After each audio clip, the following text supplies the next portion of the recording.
Let me tell you about a guy named Matt. Matt was a software engineer in Silicon Valley. Smart guy. Good job.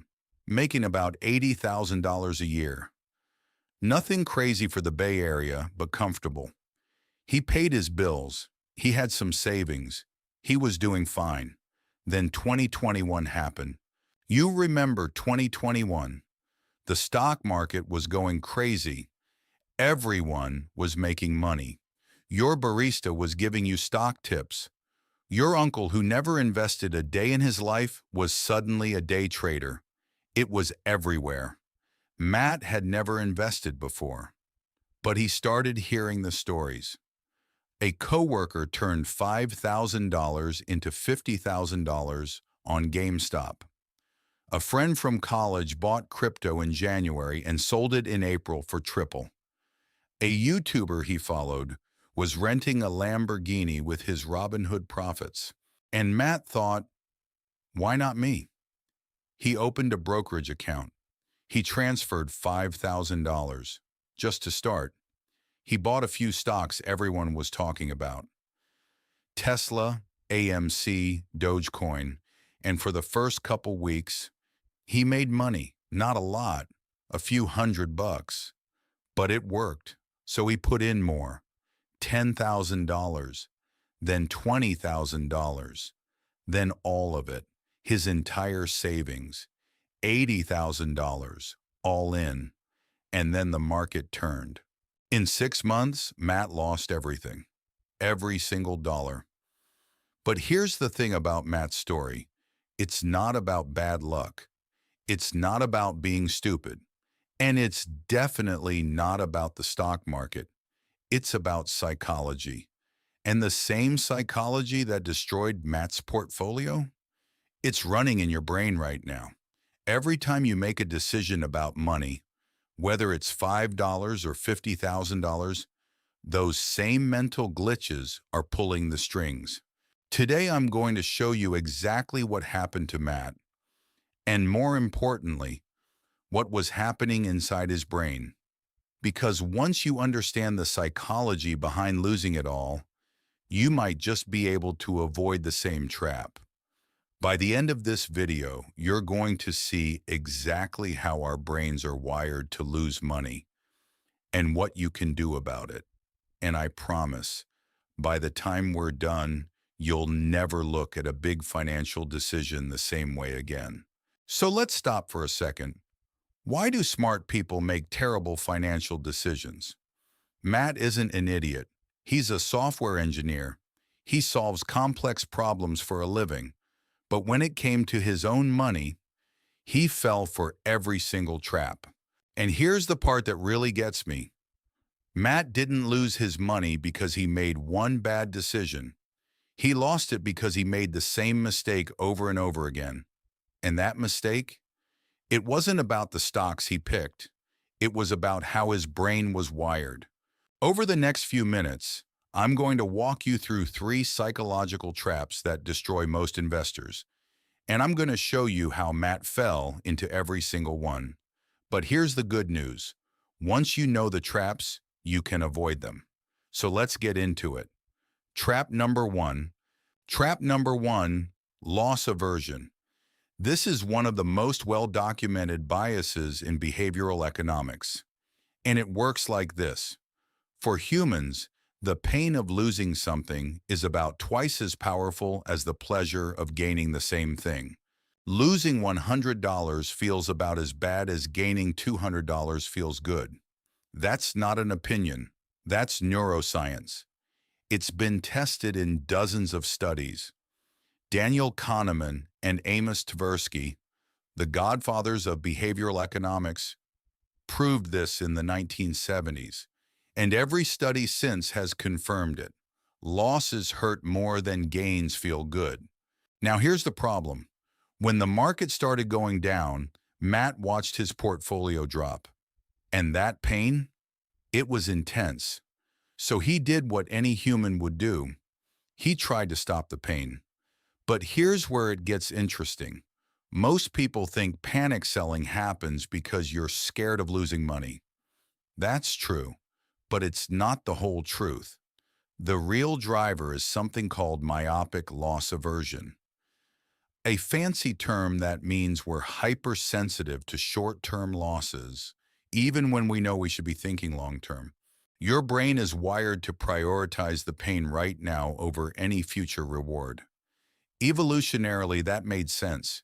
If you're a hunter-gatherer and you lose your food supply today, you might starve. So your brain treats immediate losses as existential threats. But in the stock market, that instinct is a disaster. Matt watched his $80,000 become $60,000. The pain was overwhelming, so he sold. He locked in the loss. And then a few weeks later, the market recovered. He watched from the sidelines as the stocks he sold went back up, and then went even higher. He didn't lose because the market crashed. He lost because he couldn't handle the pain of the temporary loss. Now let me tell you about someone else. Let's call her Sarah. Same year, same market. But Sarah did something different.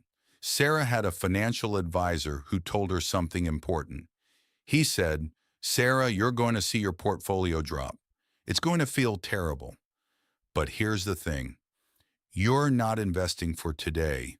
You're investing for 20 years from now. So when it drops, I want you to do one thing. Nothing." When the market crashed, Sarah logged into her account. She saw her portfolio drop 40%. Her stomach dropped. She wanted to sell. But she remembered what her advisor said, so she closed the app. And she didn't open it again for 3 months. 3 months later, she logged back in. Her portfolio had recovered, and then some. Matt and Sarah, same market, same opportunities, but completely different outcomes. Why? Because Matt's brain was reacting to the pain. Sarah's brain was responding to the plan. That's the difference between losing everything and building long-term wealth. Trap number 2, confirmation bias. Here's how this works. We all have a deep psychological need to feel that we're right. It's uncomfortable to admit we made a mistake. So instead of seeking the truth, we seek information that confirms what we already believe. This bias is one of the most powerful and most dangerous cognitive distortions in all of psychology. It affects everything from politics to personal relationships. And yes, it affects your money. When Matt invested in his stocks, he didn't research the companies. He researched why his stocks were good investments. He read posts from people who agreed with him. He ignored the warnings. He found confirmation for every belief he already had. And here's the thing. Confirmation bias doesn't just affect amateurs. It affects professional investors too. It affects CEOs. It affects economists. It affects anyone who has ever had a belief they wanted to protect. There's a famous study where researchers gave investors a piece of news about a company they owned. If the news was positive, investors analyzed it carefully and believed it. If the news was negative, they questioned it. They found flaws. They dismissed it. Same news, same company, same investors. But their reaction depended entirely on whether the news supported their existing belief. Matt was doing the exact same thing. He surrounded himself with people who told him he was right, and he ignored anyone who told him he was wrong. That's confirmation bias. And it's one of the main reasons smart people make stupid financial decisions. Now here's the part of Matt's story I didn't tell you yet. Matt didn't just lose $80,000. He lost more than that. He lost something you can't put a dollar amount on. He lost his confidence. He lost his trust in himself. He stopped making decisions, not just about money, but about everything. He got scared. He went into a shell. He stopped applying for better jobs because he felt like a failure. He stopped dating because he didn't feel good enough. He stopped everything. And here's the thing that really kills me about Matt's story. He didn't lose all his money because of a market crash. He lost all his money because he could never admit he was wrong. Every time he held on to a losing trade, telling himself it would rebound. That wasn't optimism. That was pride. That was him not wanting to admit he had made a mistake. Because if you admit you were wrong, if you admit you made a bad trade, then what does that say about you? It says you're human. It says you made a mistake. But to Matt's brain, it felt like a threat to his identity. So he held on, and held on, and held on, until there was nothing left. There's a quote from Warren Buffett that I think about a lot. He said, "The most important quality for an investor is temperament, not intellect." Matt had the intellect. He was a software engineer. He could solve complex problems, but he didn't have the temperament. He couldn't control his emotions. He couldn't admit he was wrong. He couldn't handle the pain, and that's why he lost everything. Trap number 3, the disposition effect and FOMO. Let me explain both. The disposition effect is a fancy term for a very common behavior. Investors tend to sell their winners too early and hold on to their losers too long. Why? Because selling a winner feels good. You lock in a profit. You feel smart. Selling a loser feels terrible. You have to admit you made a mistake, so you hold on to it, hoping it will come back.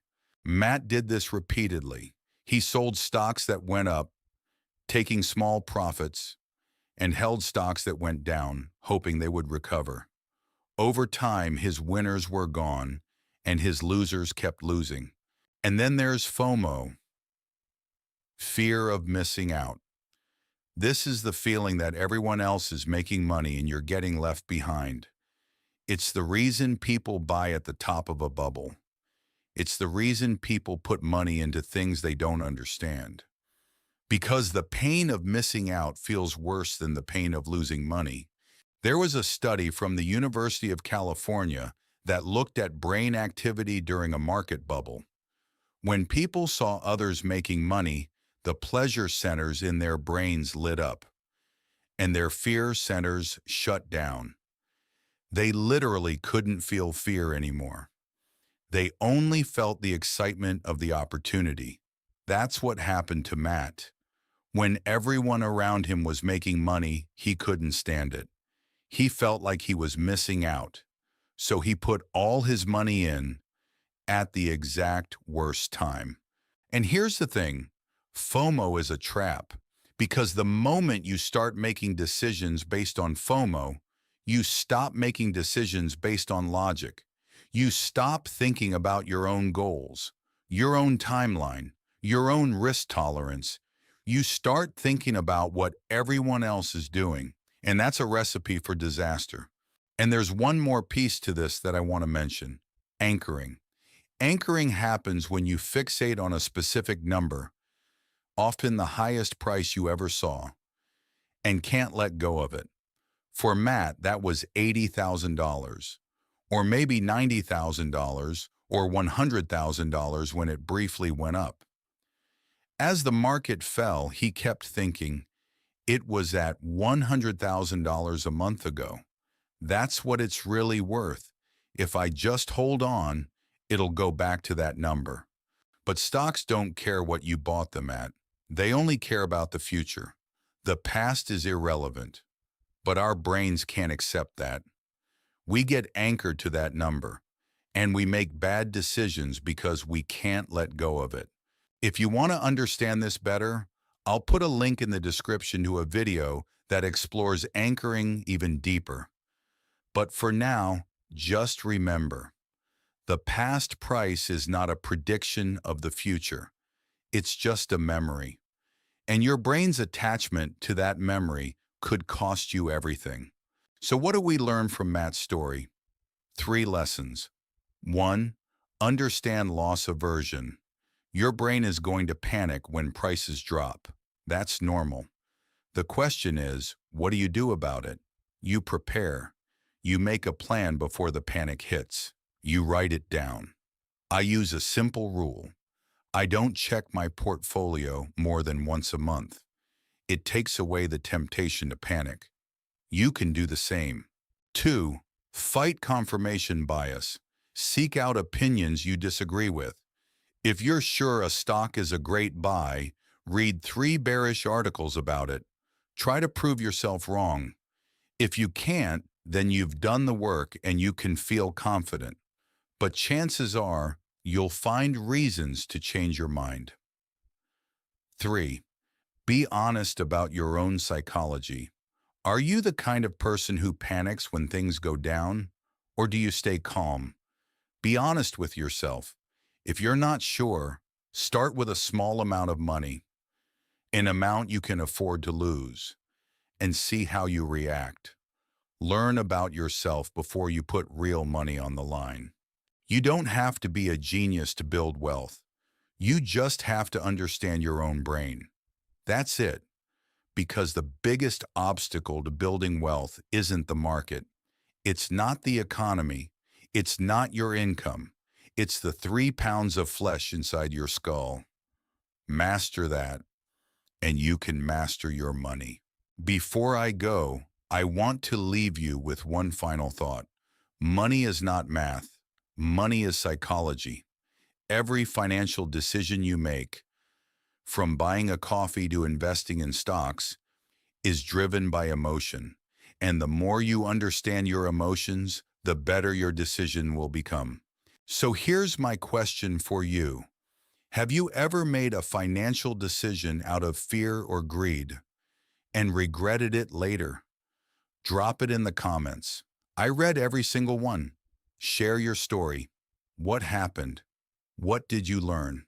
And if this video made you think differently about money, hit subscribe. Because I make videos like this every week. Not to tell you what to do with your cash, but to help you think clearly about it. That's what this channel is about. Money, psychology, and the stories that connect them. If you made it this far, thank you. Seriously, it means a lot that you stayed until the end. I started this channel because I believe the biggest financial mistakes aren't about math. They're about psychology. And the more we understand how our own brains work, the better decisions we make. So if you want to keep learning with me, if you want to understand the hidden psychology behind money, wealth, and the decisions that shape your life, then hit that subscribe button and tap the bell so you don't miss the next one. Thanks for watching. I'll see you in the next video.